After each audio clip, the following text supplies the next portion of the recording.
السلام عليكم ورحمة الله وبركاته، أهلا وسهلا بيكم في فيديو جديد وحلقة جديدة. للي ما يعرفنيش أو لسه أول مرة يتفرج عليا، فأنا أحمد داوود وبعتبر القناة هنا مساحتي الشخصية. فيديو النهاردة حابب أتناول معاكم أو أتناقش في موضوع، وهو حتة العادات والتقاليد. يمكن الموضوع ده بيبقى شاغلني دايما، ويمكن تناولته في أكتر من فيديو.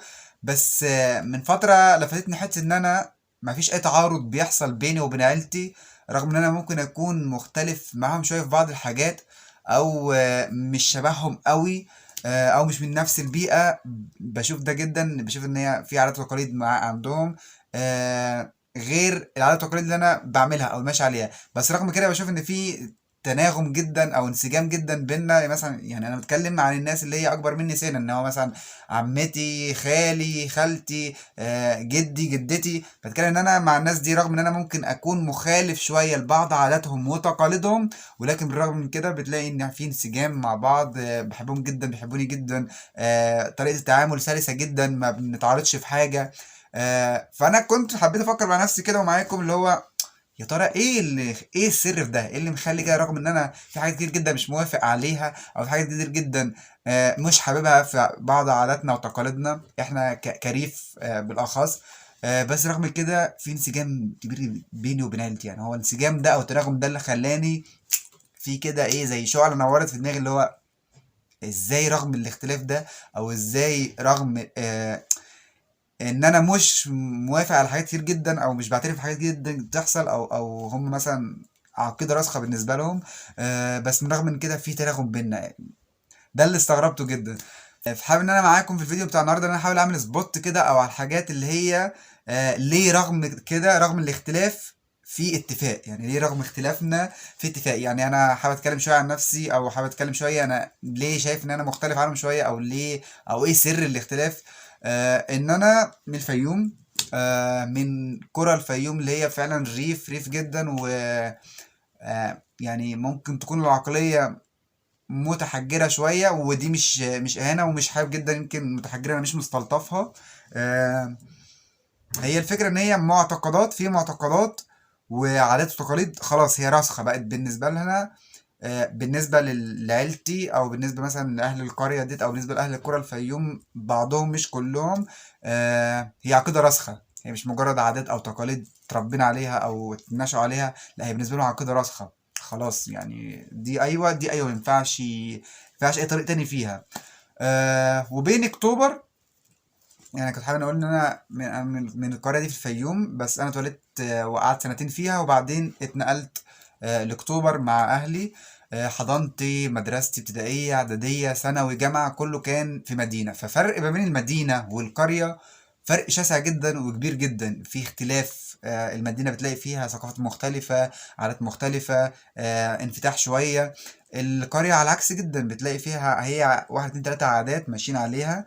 آه، ثقافة معينة ماشيين عليها، وفي نفس الوقت مفيش الانفتاح اللي هو القوي. يعني يمكن كتير جدا هيسمعني مثلا او هيتفرج عليا وهيعرف ان وهيكون مثلا الريف، هيبقى عارف جدا حاجة زي دي. او يمكن اغلبنا كمصريين عارفين عن الريف المصري ان في عادات وتقاليد هم ثابتين عليها، وبالنسبة لهم زي ما انا بقول او زي ما انا قررت كتير، عادات فعلا او عقيدة راسخة بالنسبة لهم.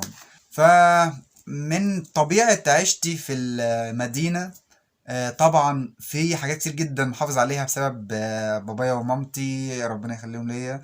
بسبب قرايبي او عيلتي، يعني بسبب دايرتي الصغيره اللي هي اسرتي مثلا، وعمامي واخويا، الناس اللي حواليا. وبرضو الدايره اكبر شويه، خلينا اقول الدايره الصغيره هي اسرتي، والدايره الكبيره هي ايه، عمامي واخوالي وعيلتي، لان احنا يعني مع بعض دايما. يعني انا دايما بروح مثلا لعماتي، لاخوالي، لعمامي، لاخوالي.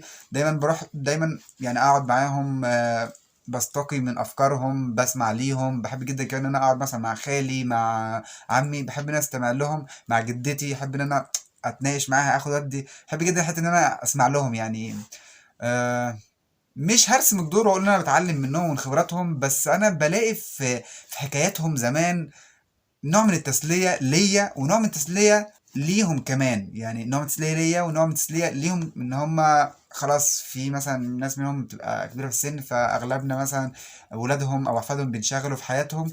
فان مثلا جدي جه قعد معانا مثلا يوم، او جدتي جت قعدت معانا يومين ثلاثة.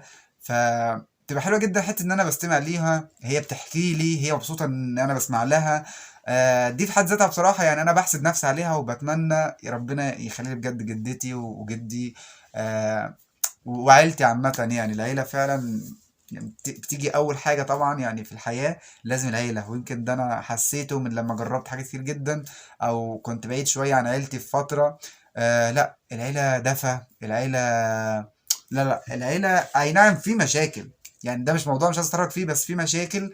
آآ لكن مهما كان عيلتك حاجة تانية. أنا مش باقول عيلتي زي القمر وما فيش مشاكل بيننا وما فيش مثلًا حاجات اللي هي اللي في العائلات دي اللي هي الطبيعة اللي إحنا معروفة، لأ في، بس في جانب حلو برضه، في جانب حلو رغم إن في جانب وِحِش، في جانب حلو. مش هنحبش أمسك الوِحِش دايمًا وأسيب الحلو يعني. ما علينا، مش موضوعنا ومش موضوع حلقتنا، وكل الفكرة إن أنا عايز بس أوصّل إيه السر أو إيه الفكرة إن أنا متّفق معاهم رغم الاختلاف اللي بيننا ده. أنا في حاجات اتربيت عليها أو حاجات عارفها اللي هو 1، 2، 3، 1، 2، 3. الكبير تحترمه، ما تقاطعش حد بيتكلم، ما ينفعش تعلّي صوتك على عمك، على خالك، على أكبر منك. حتى لو عمك أو خالك أو والدك معارضك في الرأي، ما ينفعش إن أنت تعاند قصاده أو إن أنت تصِر على موقفك قصاده. خلاص أنت احترم رأيه واحترم وجهة نظره، قدّر وجهة نظره، وفي نفس الوقت شوف أنت وجهة نظرك إيه واعمل اللي أنت مقتنع بيه أو اللي أنت شايفه، بس ما تجيش تعارضه وتحاول إن أنت تجبره وتقنعه بوجهة نظرك أنت. لأن شخص لمّا بيكبر في السن، العقل خلاص هو بيبقى كام معلومة أو كام عادة أو كام اعتقاد عنده هو قافل عليهم وخلاص. فأنت مهما تيجي تحاول مثلًا تقتحم الحتّة دي، صعب جدًا إن أنت تعمل ده. يعني صعب إذا هو سمح لك بده، فما بالك لو هو مش سامح وهو بيدافع عن السور بتاعه ده أو الحصن بتاعه ده، وبيقول لك لأ، إن أنت لو دخلت على الأفكار بتاعتي أو المعتقدات بتاعتي بتحاول تغيّر فيها، فده بالنسبة له أنت كده بتقتحم الحصن بتاعه أو بتقتحم الأمان بتاعه. على سبيل المثال مش هاحاول أقعد لبلب كتير، بس على سبيل المثال مثلًا قريب أفتكر موقف إن أنا كنت عند خالي،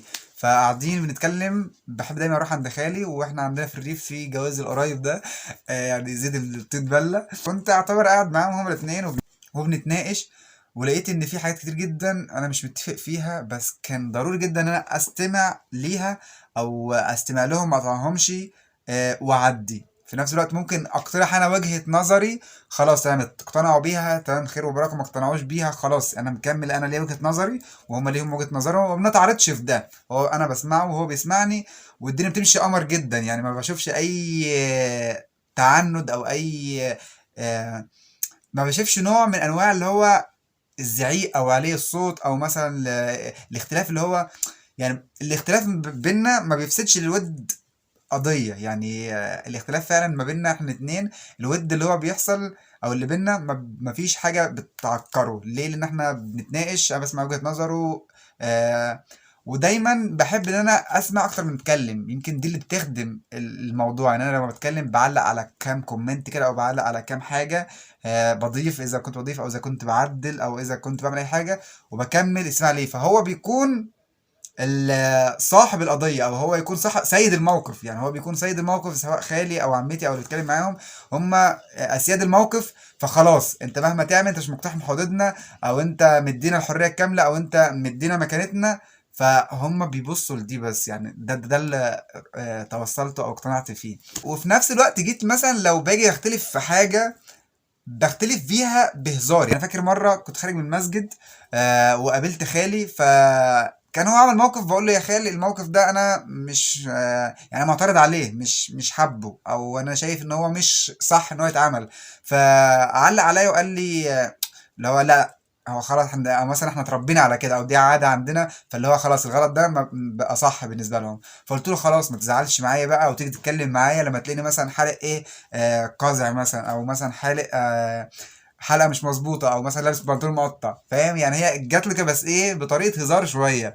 فالموضوع اتعدى عادي وما اتكلمش. أنا انبسطت بده، أنا فرحت بده اللي هو يعني هو لما عمل الموقف وأنا قلت له الموقف ده 1، 2، 3 ما ينفعش، مش بطريقة نصح أو بطريقة إرشاد أو بطريقة إن أنا بقول له بعنفه، لا هو بهزر معاه اللي هو إيه يا خالد أنت عملت ده ما ينفعش. فهو لا إنه ده عادي. قلت له خلاص ما تتكلمش بقى معايا لما تيجي مثلا تيجي تلاقيني لابس بنطلون مقطع مثلا. هما بالنسبة لهم مثلا في الريف أو بالنسبة لقرايبي البنطلون المقطع ده لا ما ينفعش. فبهزار كده قلت له خلاص بقى ما تجيش تتكلم معايا لما تلاقيني لابس بقى بنطلون مقطع. والموضوع عدى جدا، الموقف عدى بكل اريحيه، وما خسرناش بعض ولا زعلنا ولا كان في اي حاجه خالص، الدنيا كانت تمام. مع ان ممكن الموقف ده يحصل، وكان بيحصل مني شخصيا مع مامي، يعملوا كام كومنت على حاجه مش عاجباهم في تصرفي مثلا، فكان بيحصل فعلا شد وجذب، وكانت توصل لخناقات لدرجه ان والدي كان ممكن يتخانق معايا بسببهم، علشان انا معرفتش اهندل الدنيا بيني وبينهم، او ان انا اتعامل بطريقه تخلينا احنا الاتنين نطلع فايزين. هو قال اللي عنده وتراضى، وانا عملت اللي انا عايزه وتراضيت. يمكن لو هوصل في اخر الكلام لحاجه هقول ان هو او ان هي ان انا بستمع، او ان انا عندي قدره حلوه، او عندي مقدره على ان انا استمع للشخص قدامي، واديله فرصته في الكلام، لدرجه ان انا بخليه هو سيد الموقف فعلا. فخلاص هي دي التكفيه، انا مش عايز حاجه، انا بس حبيت ان انا ابقى سيد موقف، او ان انا اتكلم وحد يسمع لي. بس على سبيل المثال يمكن احكي برضو موقف لسه حصل قريب معايا. كنت بعمل اجراءات في الاسم وكده، فخرجت، فانا خارج كانت في ست كبيره خارجه معايا وكده، وبتسالني هركب للمنطقه الفلانيه منين، فقلت لها ده انا رايح وكده، فتعالي نركب سوا.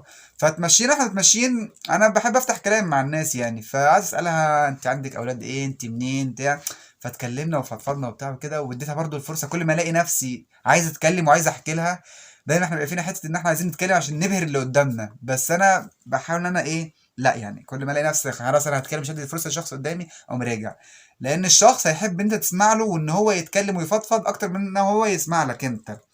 فانا دايما بدي فرصه للشخص مثلا لو حتى غريب ان هو يستمع، او ان انا استمع له اكتر ما هو يسمع لي، لان دي هتفرحه جدا ويحبه جدا. فالمهم ركبنا مع بعض ومشينا، وحرفيا انا بسال مثلا الناس انا عايز حاجه كذا كذا، هي ست زي ما بتكون ايه، خلاص غارت عليا، لا ما تسالهمش هم، اسالني انا. فهي عماله تجاوب، عماله ترد عليا وتقول لي هنزلك في المنطقه الفلانيه، او هتركب في المنطقه الفلانيه، اللي هو ما تسالش حد، انا موجوده.